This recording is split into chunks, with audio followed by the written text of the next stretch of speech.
Melanie Drake was absent-mindedly tapping the pen she was holding on top of the yellow pad that sat beside her daily planner.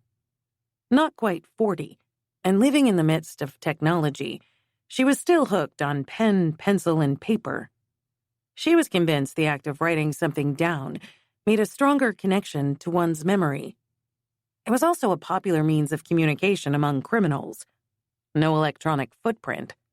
But more on that later. Yes, she had a cell phone. Yes, she kept things in her phone calendar. But for Melanie, that was a backup. As soon as she returned to her office, she would jot down whatever new appointment had been made. Then she would scribble it on the wall calendar that was hanging in her linen closet. If it was in front of her face, there was an excellent chance she would remember. She glanced at her schedule for the day. Routine grammar school guidance counselor agenda. She checked the clock above her door.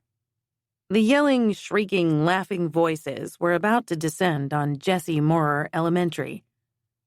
Her first task of the day was to maintain order in the hallway.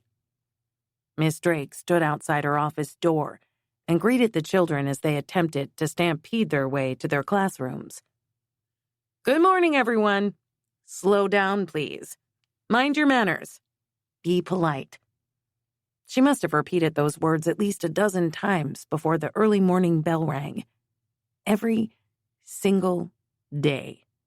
And always with a genuine smile on her face.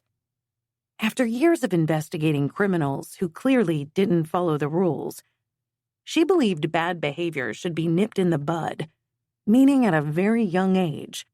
She loved being on hand to help shape a new generation of respect and integrity. If she could save one child from a life of felonious activity, then she'd done something good for the world.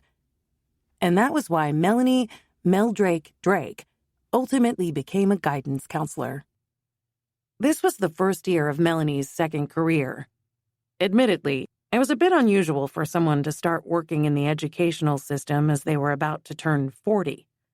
Normally, it went the other way around.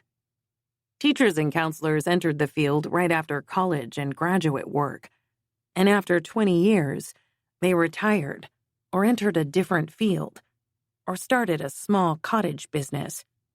But Melanie's prior career had taken its toll on her, physically, emotionally, romantically, and spiritually. Yep, it damaged pretty much everything. But it was a means to an end. Luckily, it didn't end her.